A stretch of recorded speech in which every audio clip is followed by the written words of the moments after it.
Prezados amigos, prezadas amigas que acompanham o Diálogo Espírita da Associação de Divulgadores do Espiritismo do Paraná, nós estamos iniciando o programa de hoje com a presença do nosso companheiro, querido amigo Mauri Rodrigues da Cruz, da SBEE, a Sociedade Brasileira de Estudos Espíritas, aqui da capital paranaense.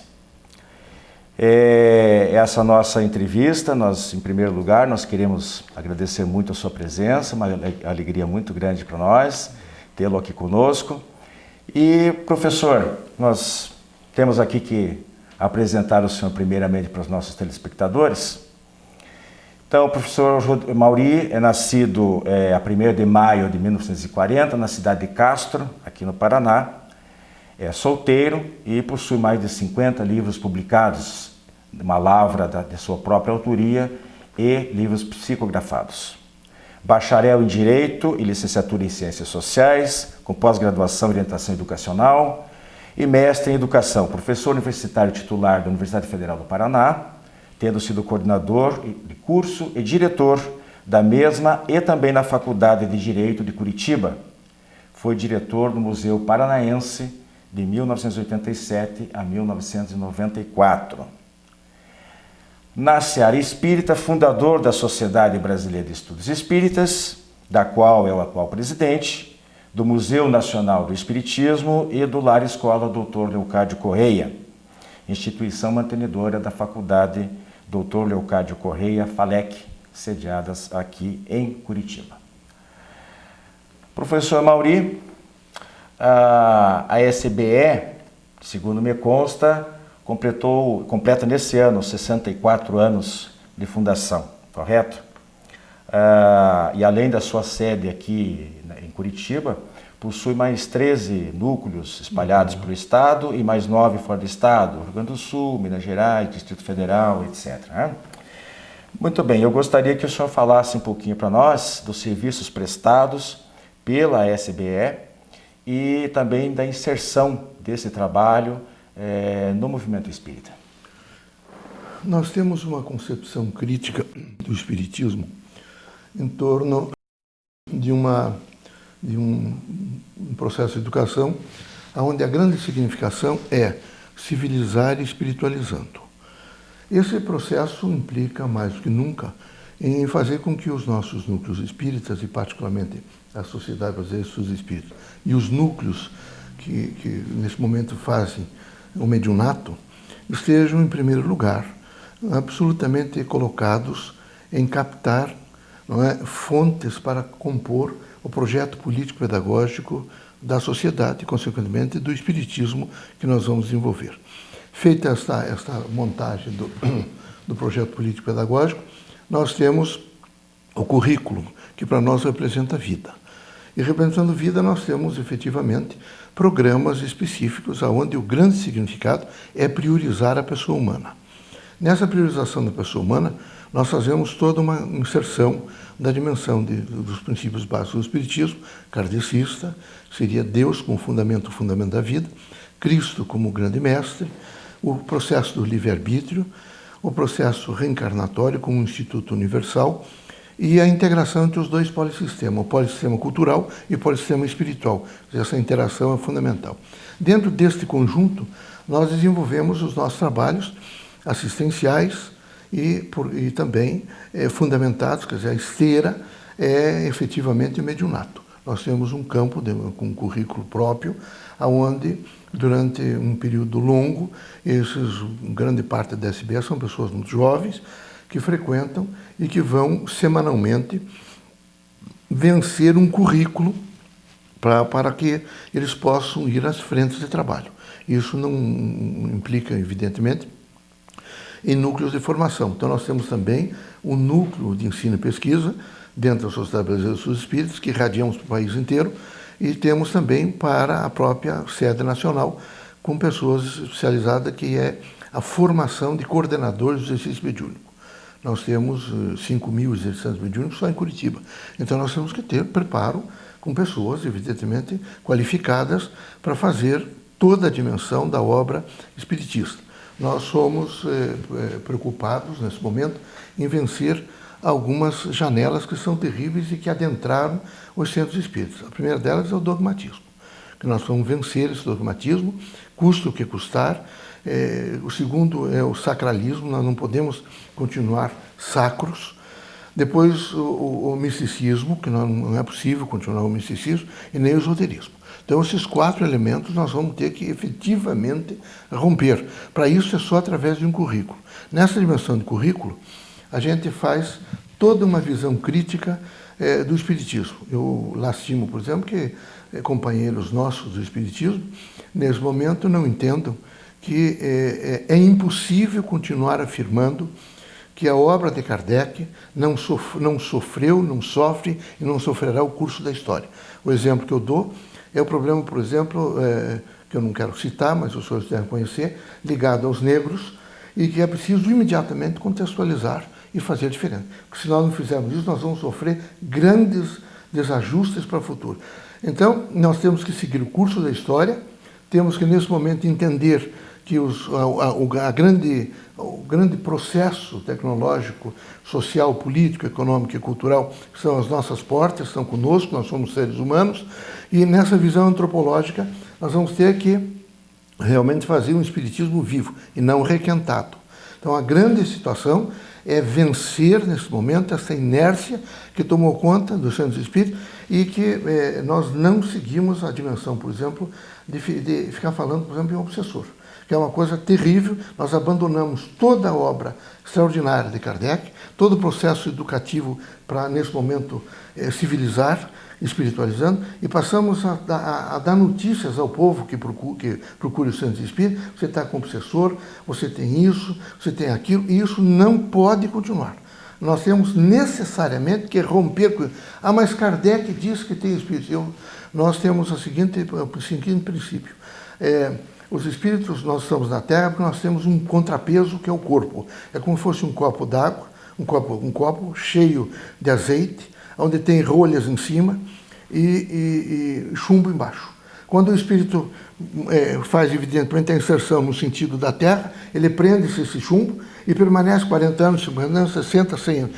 Terminou aquilo, ele desprende-se imediatamente e fica, de acordo com a sua frequência, num local especial, que não dá para ficar fazendo proselitismo e nem imaginações absurdas, como não dá também para continuar chamando colônia, como eu tenho visto alguns espíritos dizer, porque vai para a colônia e tal. Isso é um absurdo. A ciência nem aceita a colônia, porque a colônia é um domínio, seria um domínio da Terra sobre os espíritos. Não temos isso. Então nós temos um trabalho imenso para vencer essas dimensões que nesse momento foram postas num sentido desavisado e que criam para todos nós espiritistas sérias consequências sociais. Nós podíamos estar nesse momento com psiquiatras, com homens inteligentes da universidade, colegas meus da universidade, e que deixam de frequentar porque praticamente acham um processo repetitivo, triste. Então, a grande preocupação, particularmente minha, que sou professora há 60 anos, é transformar o Centro Espírita em Universidade do Povo, com um currículo próprio, com programas especializados,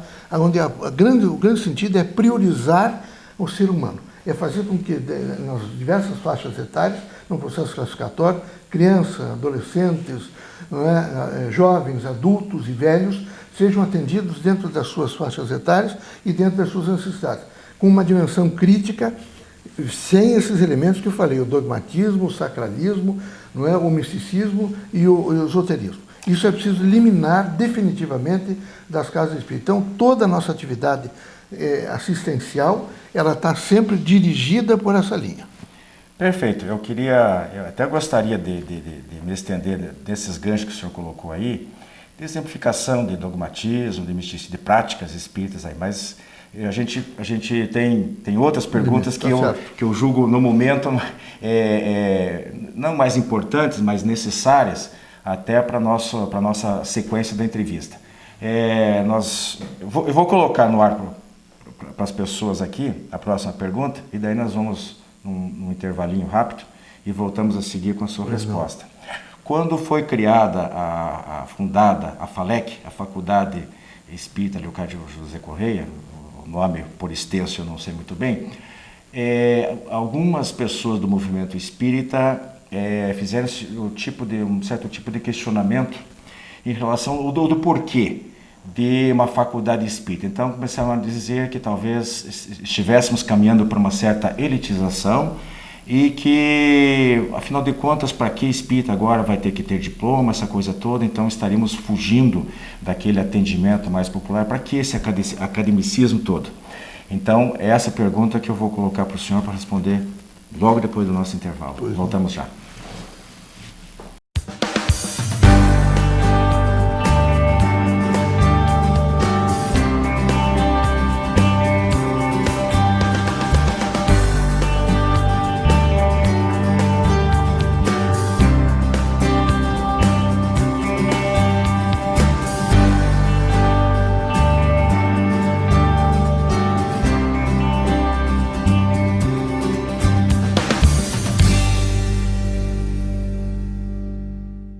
Você tem um familiar ou amigo com problemas de álcool ou drogas? Venha conhecer a comunidade psicossomática Nova Consciência em Capivari. Uma clínica com médico, psicólogo, terapeutas e especialistas no tratamento da dependência química. Atendemos pacientes do sexo masculino com período de recuperação de 4 a 6 meses para desintoxicação, terapia, conscientização e renovação de valores. Maiores informações, acesse comunidadenovaconsciência.com.br ou ligue 34917000 com Saulo ou Arnaldo.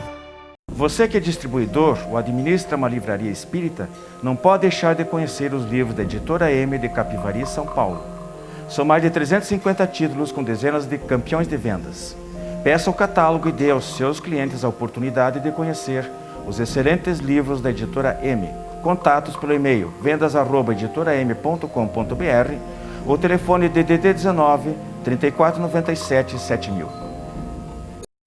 Meus amigos do Diálogo Espírita, nós estamos de volta. Estamos aqui na presença do companheiro professor Mauri Rodrigues da Cruz, da Sociedade Brasileira de Estudos Espíritas, que está nos concedendo uma entrevista especial para nós. Muito bem, eu tinha colocado aqui antes do intervalo essa questão da criação, do porquê da criação de uma faculdade espírita. Por gentileza, professor. Eu, como professor, a minha grande preocupação é, em primeiro lugar, cuidar do patrimônio material e cultural também, que é a dimensão do espiritual. Então, criei em 65 o Museu Nacional do Espiritismo. O Espiritismo tem que viver, e todos devem compreender isso, um tripé da cultura. O Museu Nacional do Espiritismo, a Biblioteca Nacional Espírita e o Arquivo Nacional Espírita. Nós temos que guardar toda a documentação se nós quisermos efetivamente, através de um sistema de ideias espiritistas, manter evidentemente um núcleo ativo junto à ciência, filosofia e religião. Não adianta repetirmos em centro espírita que o espiritismo é ciência, filosofia e religião e não termos criaturas instrumentalizadas ou institucionalizadas para um exercício, por exemplo, de ciência, de filosofia e de religião. Em face disso, resolvemos, depois dessa criação do Museu Nacional do Espiritismo, em 65, fomos devagar até chegando a montar, construir um prédio e organizar uma faculdade, um curso superior, que o primeiro foi ligado à educação. Eu entendo que nós precisamos urgentemente formar educadores. Formamos o curso de pedagogia, recebemos autorização e já estamos formando pessoas há 14 anos, com resultados positivos, com um currículo absolutamente aberto, sem proselitismo em torno do espiritismo, mas com uma visão crítica deísta que tem grande significação. Criamos o curso de Teologia Espírita para ver se nós, nesse momento, abrimos um pouco a visão crítica do espiritismo. Não é formar médiuns, é formar mentalidade, é criar mais do que nunca uma necessidade de fazer uma expressão em torno de ciência, de filosofia e religião em um viés espiritista, em uma relação espiritista. E o curso de Teologia Espírita vem responder. Algumas pessoas disseram-me, e eu tenho essa visão crítica, de que nós temos a codificação, fazemos um nível repetitivo, até a criação do curso de Teologia Espírita, que imediatamente levanta a curva, para você fazer uma visão diferenciada daquilo que se ensina nos centros espíritas em torno, por exemplo, da faculdade mediúnica, do mediunato e da expressão propriamente dita de um espiritismo social. Por exemplo, nós não tínhamos até então nem perguntado qual é o volume social do produto mediúnico no Brasil. Nós não sabemos nada. Então nós fazemos um processo repetitivo, cansativo, quase dogmático, e isso eu me nego a fazer. Eu sou absolutamente posto em torno de uma visão crítica, diferenciada de ciência, de filosofia, de religião. O senhor falou ali em mediunato, mediunidade. A gente, pelo que a gente sabe, conhece, inclusive pela publicação de vocês, a revista Ser Espírita, né, uma excelente revista, por sinal, que a sociedade brasileira dos espíritas, ela segue disciplinadamente, eu diria, as orientações provindas através da sua mediunidade dos espíritos do Dr. José Leocádio Correia e do Antônio Grimm. O senhor também eu gostaria que o senhor falasse um pouquinho da relação sua com essas entidades, desde quando o senhor trabalha com eles, ou eles trabalham com o senhor, né? E o que eles trazem de novo, de diferente, de conhecimento, de teoria espírita e nas práticas espíritas? Bom, eu sou médium, eu comecei um campo mediúnico em Castro, eu sou de uma família tradicional do Paraná, católicos.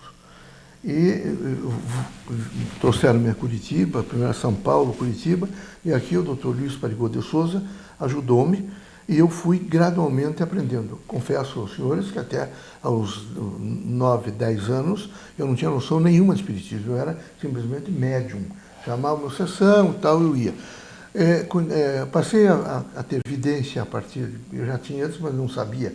Eu, de 9 anos, onde conheci mais de perto o irmão Leocádio José Correia, e depois de um certo período o Antônio Grimm. Eu fui ao Chico Xavier aos 18 anos e conversando com o Chico, a quem era o meu amigo, eu gostava muito dele, um homem modesto, simples, quero até afirmar que quem sabe seja a pessoa mais pura e mais digna que encontrei nesse processo reencarnatório meu. Ele chamou-me no final da sessão e me explicitou, através do Emmanuel, quem era realmente o Antônio Grimm. E eu não sabia até então. Então, já o conhecia, e o Emmanuel Leocádio ficou para um grande atendimento social. Nós já atendemos aproximadamente 2,5 milhões de pessoas, quer dizer, isso é uma quantidade imensa no Brasil inteiro, no mundo inteiro, vem gente, não é? E o irmão Antônio Grimm ficou imediatamente através de aulas, que são feitas às sextas-feiras, trazendo conteúdos no sentido, evidentemente, teórico em torno da doutrina, fazendo uma exposição crítica do que representa a doutrina. Eles são muito importantes na minha vida, como a irmã Mariana Fidelis, que foram devagar, quem sabe, me constituindo, porque a gente tem que sempre imaginar que o espiritismo não é instituído, ele é constituído. A gente todos os dias constitui um pouco do espiritismo. E eu aprendi isso com ele, particularmente com o Antônio Grimm. E hoje ele é praticamente conhecido, não é, no mundo inteiro, porque nós temos esses cadernos de psicofonia e algumas poesias que ele fez, e que é feito psicofônico. Ele manifesta-se, tem um grupo grande, são 6 grupos, com pessoas que vêm do mundo inteiro, fazem um sacrifício muito grande, quem vem da Austrália, para ouvir uma vez por mês a mensagem dele. Então, isso vai ser gravado e imediatamente publicado. E traz um conteúdo que me parece, pelo menos para a minha inteligência, para o meu sentimento, para a minha composição emocional, me responde à expectativa. E em torno disso nós vamos tentando materializar essas orientações. Quer dizer que isso aí que o senhor está falando agora, especialmente do Antônio Grimm, esse núcleo de ensino e pesquisa. Exatamente. Então as aulas ali, a presença, o senhor disse que depois é gravado e multiplicado, digamos assim. Mas durante é uma espécie de aula, que o Antônio Grimm ministra através da sua mediunidade psicofônica. Só por curiosidade, que duração tem normalmente essas 2 horas, às vezes. 2 horas direto de comunicação mediúnica. De comunicação. É muito importante que a gente diga nesse momento que nós temos que aumentar a massa crítica dos médiuns do nosso país.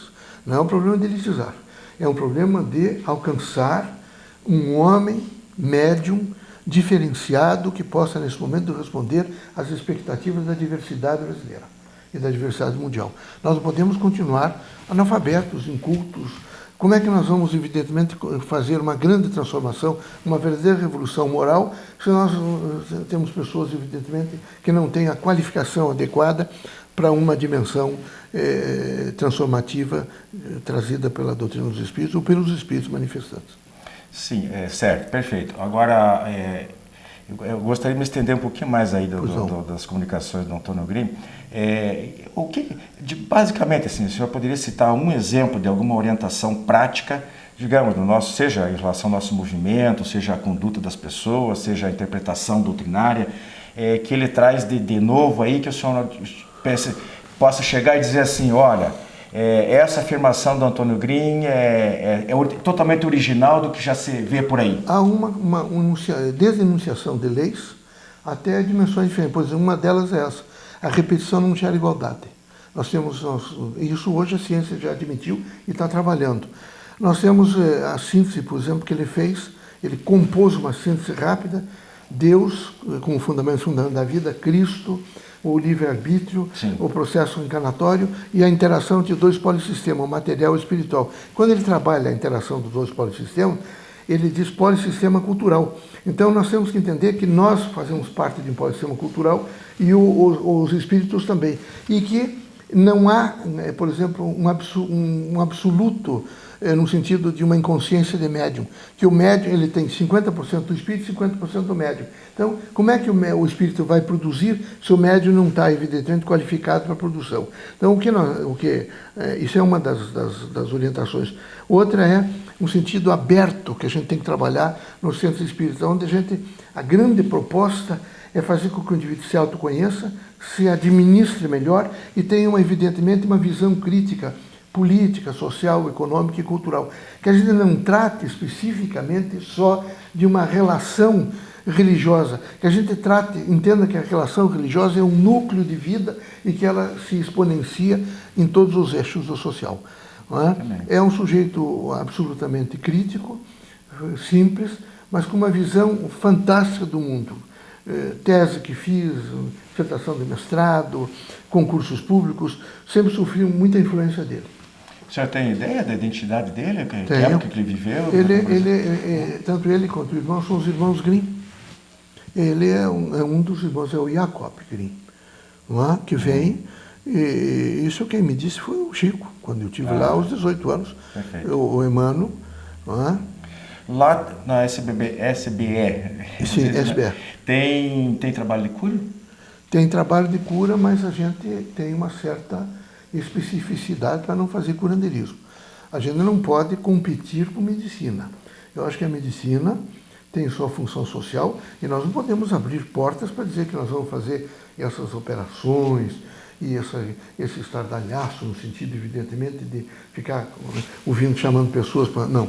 O nosso trabalho é um trabalho modesto, mas consciente, onde os médiuns nem tocam nas pessoas. Isso que eu ia perguntar. Não, nem tocam, ninguém toca nas pessoas.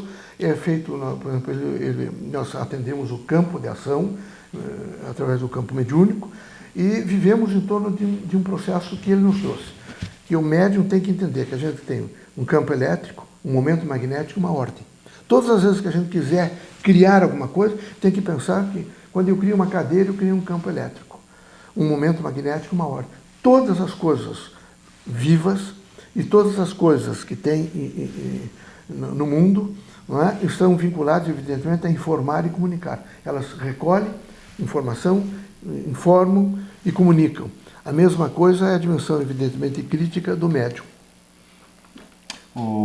Esse trabalho todo é sob orientação, atuação direta do irmão Leocádio José Correia.